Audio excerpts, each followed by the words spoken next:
Hi friends, once again welcome back to my YouTube channel. So basically जैसे कि मैंने सफ़र बिन मंजिल चालू किया था उस टाइम पे मैंने बताया था कि मैंने अपना जावा 42 जो है मॉडिफिकेशंस के लिए दिया था। तो इसमें मैंने काफ़ी सारे चेंजेस किए हैं। हालांकि ये बाइक जो है ये विंटेज बाइक है, तो इसको मैंने एडवेंचर टूरर के लिए सेटअप किया। तो आज इन डिटेल इस वीडियो में मैं आपको सारी चीज़ें बताऊँगा और मोटा मोटा खर्चा भी कितना आएगा तो वो भी मैं आज इस वीडियो में डिस्कस करने वाला हूँ। तो सबसे पहले अगर आप बात करें तो यहाँ पे जो चीज़ है क्रैश गार्ड, तो ये जैसे कि ये वाला जो है कस्टम जो भी स्टॉक्स रहते हैं, सीट हो गया या फिर क्रैश गार्ड हो गया, तो वो काफ़ी अच्छे क्वालिटी का नहीं होता है। तो ये मैं आपको दिखाता हूँ नज़दीक से। बेसिकली अगर आप यहाँ पे गौर फरमाएंगे क्रैश गार्ड पे, सो ये क्रैश गार्ड ये इंजन के नीचे वाले जो हिस्सा है वहाँ से अटैच है, तो ये एक तरीके से इंजन को भी प्रोटेक्ट करता है। और यहाँ पे ये जो है बिल्ड क्वालिटी काफ़ी अच्छा है। ऑन टॉप ऑफ दैट यहाँ पे हमने जो नीचे रेडिएटर ग्रिल है वहाँ पे 42 वाला जो जावा का ब्रांडिंग है वो वाला रेडिएटर ग्रिल लगाया गोल्डन प्लेटेड कलर में। और यहाँ पे जो दूसरी चीज़ है, यहाँ पे फ्रंट साइड पे अगर आप चेक करो तो ये एक हेडलाइट ग्रिल है, एक विंडशील्ड है।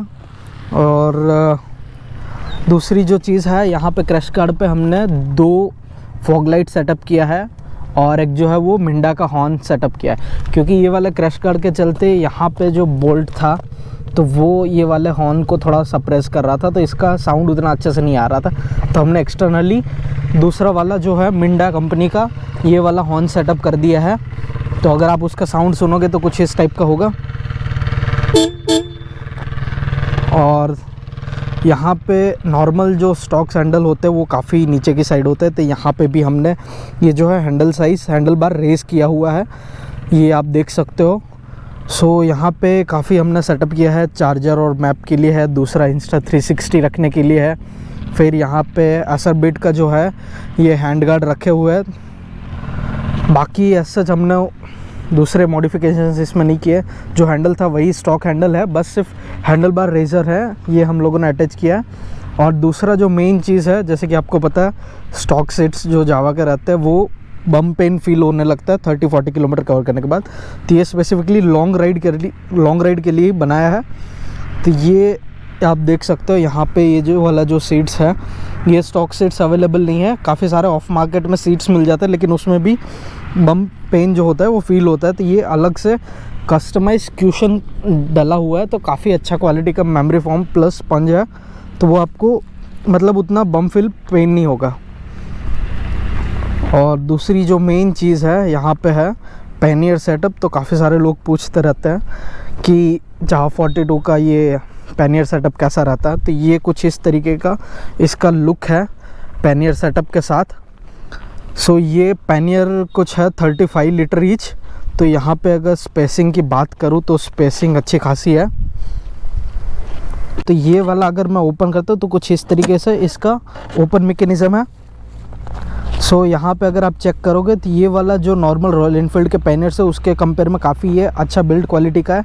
यहाँ पे अंदर की साइड हम लोगों को लेदर कवर दिया हुआ है, यहाँ पे एक पॉकेट साइज़ दिया हुआ है। तो ये 35 लीटर ईच है। और ये वाला जो जगह है ये वाटरप्रूफ करने के लिए, वाटरप्रूफ रखने के लिए। और सिमिलरली इसको लॉक करने के लिए भी सेम मैकेनिज्म है, ऐसे करके प्रेस कर दो ये लॉक हो गया। सिमिलरली दोनों साइड है। और यहाँ पे ये वाला जो है अपना टेल बैग रखने के लिए। तो अगर मैं इसकी रिमूवल की बात करूँ तो इसको सिंपली यहाँ पे आपको एक प्रेस करना है। इसको प्रेस करते ही ये वाला लॉक यहाँ से ओपन हो जाएगा। फिर इसको आपको सिंपली यहाँ से पकड़ के खींच लेना है। ये बेसिकली जो सेटअप है ये 12 kg का है, तो ये पूरा यहाँ से अटैच किया हुआ है। सो इसमें मैं ऑलमोस्ट ये वाले सेटअप के साथ मैं 7000 किलोमीटर क्रॉस कर चुका हूँ। सो अभी तक ऐसा सच मेरे को कोई बिल्ड क्वालिटी में कोई इश्यू नहीं आया। काफ़ी of road on road highway सब में चला के देख चुका हूँ, तो बिल्ड क्वालिटी अभी भी बहुत सही है इसकी।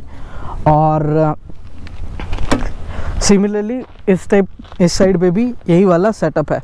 सो ये बेसिकली मेन जो है पैनियर सेटअप, दूसरा जो है क्रैश गार्ड और सीट और हैंडल बार रेस और छोटी मोटी चीज़ है। सो यहाँ पे जो है पैनियर सेटअप से लेके क्रैश गार्ड सेटअप जो है वो मैंने मुंबई पे करवाया था हैंडल बार रेजर के साथ साथ। और दूसरी जो चीज़ें हैं जैसे कि ये वाली, जैसे कि ये विंडशील्ड हो गया और हेडलाइट ग्रिल हो गया और नीचे के लाइट्स हो गए, तो ये मैंने दिल्ली में मॉडिफिकेशंस करवाई थी। सो अगर मैं बात करूँ तो यहाँ पे फर्स्ट एंड फॉरमोस्ट हमारे पास है ये हज़ार्ड लाइट, जो कि हम लोग पार्किंग लाइट भी बोल सकते हैं। तो ये है सिमटेक कंपनी का। दूसरी जो चीज़ है वो हमारे पास है ये वाला फॉग लाइट्स। सो ये वाला basically low beam fog lights के लिए यूज़ होता है, जो कि येलो लाइट है। ये 2-in-1 है एचजेजी कंपनी का। और दूसरा अगर मैं कम करूँगा हाई बीम वाला, तो ये बेसिकली वाइट इन कलर में है। और दूसरा ये वाला जो सेटअप है ये भी एचजेजी का फॉग लाइट है।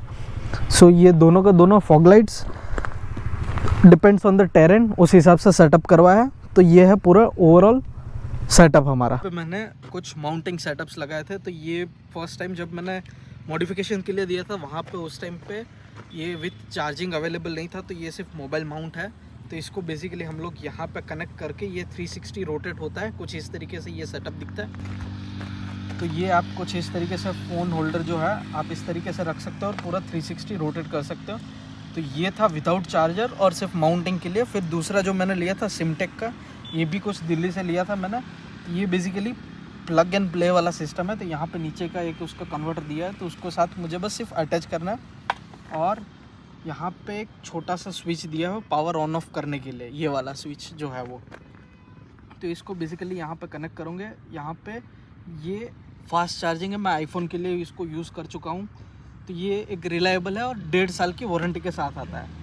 तो ये था ओवरऑल पूरे मॉडिफिकेशंस का काम। और दूसरी जो चीज़ थी वो है एक टैंक टाई। तो यहाँ पे मेरे कुछ स्क्रैचेस लग गए थे और यहाँ पे जब मैं राइड करता हूँ तो उस टाइम पे यहाँ पे मैं एक काइंड ऑफ एक साइड बैग लगाता हूँ, तो वो बार बार यहाँ पे टैंक के ऊपर स्क्रैच लगाता रहता। तो उसके चलते मैंने ये टैंक टाई लगा दिया ताकि कोई स्क्रैचेस ना लगे। सो ये थी ओवरऑल मॉडिफिकेशंस के बारे में। सो बेसिकली अगर बात करें हैंडल बार रेजर की, तो क्या प्रोज एंड कॉन्स है। सो ये बेसिकली जब आप हैंडल बार रेस करते हो तो ये आप इजीली ऐसे रोटेट कर सकते हो। जैसे कि स्टॉक सैंडल जो है वो काफ़ी नीचे रहता है, तो वो टर्निंग पे थोड़ा इशू क्रिएट करता है। तो ये पूरा का पूरा अवेलेबल रहता है, तो इसकी मदद से आप इजीली शॉर्ट टर्न भी ले सकते हो। दूसरी चीज़ जो है वो आप इजीली सैडलिंग कर सकते हो इसके साथ। तो सैडलिंग करने में भी कोई ऐसा इशू नहीं आएगा। ऑफ टेरेन ऑन टेरेन जितने भी आप ऑफ रोड कवर कर रहे हो तो आप सैडलिंग के साथ इजीली क्रॉस कर सकते हो। ऐसा कोई बैलेंसिंग में इश्यू नहीं आएगा। तो स्विच सेटअप की अगर मैं बात करूँ तो यहाँ पे अपना है फर्स्ट वाला जो ये वाला फॉग लाइट है, ये वाले का स्विच है, ये वाटरप्रूफ है। दूसरा जो है ये हज़ार्ड लाइट का स्विच है। तीसरा जो है ये ground low beam high beam के लिए जो फॉग लाइट सामने रखे हैं वो उसके लिए स्विच है। और यहाँ पे चार्जर के लिए यहाँ पे इंस्टा 360 माउंट।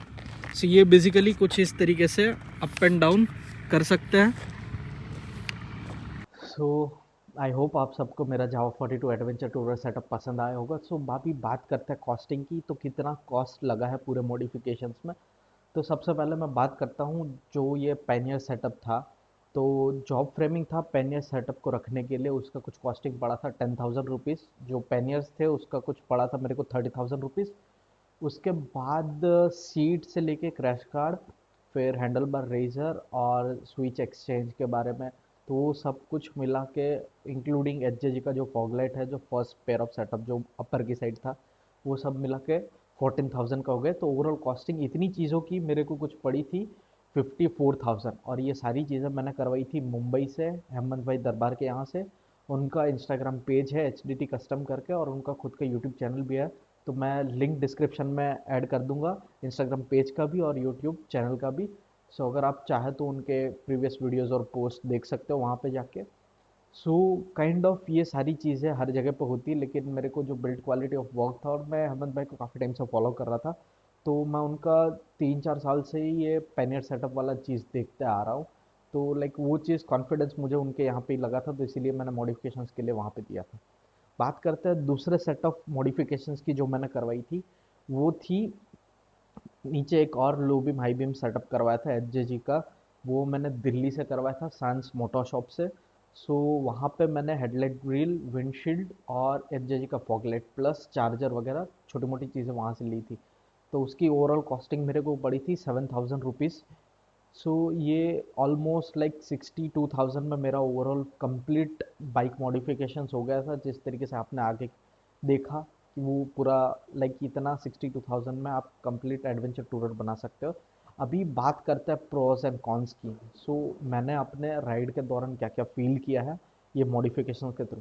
तो एज सच सोलो राइड करने में कहीं पे भी ग्राउंड क्लियरेंस का इशू नहीं आता। ज़्यादातर लोगों जो जावा 42 यूजर्स हैं उनकी कंप्लेंट्स रहती है ग्राउंड क्लियरेंस बहुत कम है। ऑन टॉप ऑफ दैट इतना सारा चीज़ हम लोग जब लोड करते हैं, तो अगर मान लो क्रैब वेट है गाड़ी का 172 KG without fuel, with fuel कुछ 186 केजी हो जाता है। तो जिस हिसाब से मैंने फ्रेमिंग का सेटअप किया था, तो वो फ्रेमिंग जो था पैनियर्स होल्ड करने का वो 12 केजी का था। जो क्रैश गार्ड था वो भी मेरा हैवी ड्यूटी है, तो उसका भी कुछ 3-4 केजी है। On top of that 35 KG का मतलब 35 लीटर्स के पैनियर्स थे ईच। तो ओवरऑल वो कुछ 70 केजी का हो जाता है विद लोड। और जो टेल बैग था तो वो कुछ उसमें मेरा 10 से 12 केजी का लोड था। तो ओवरऑल सारी चीज़ें मिला के 300 केजी का ऑलमोस्ट बाइक हो गया था। तो ग्राउंड क्लियरेंस में एज सच मुझे ऑन रोड ऑफ रोड में सोलो राइड में कहीं पे भी एज सच इशू नहीं आया।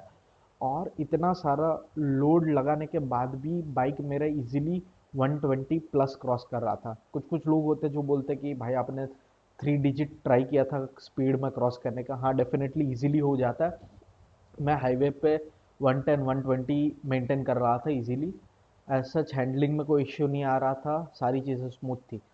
जो कॉन्स है जो मैंने पर्सनली फील किया है कि अगर पिलियन राइड के साथ आप ऑन रोड ऑफ रोड करते हो, हाईवे पे इश्यू नहीं आएगा, ऑफ रोड पे बहुत इश्यू आएगा। ग्राउंड क्लियरेंस सेकेंडरी है, लेकिन जो फर्स्ट चीज़ जो इश्यू आता है वो जो वेट के चलते जो प्रेशर रिम्स पे आता है। अगर आपके पास अलॉय व्हील्स नहीं है, रिम्स वाले टायर है, तो वो रिम्स जो है हल्का सा बैंड हो जाता है।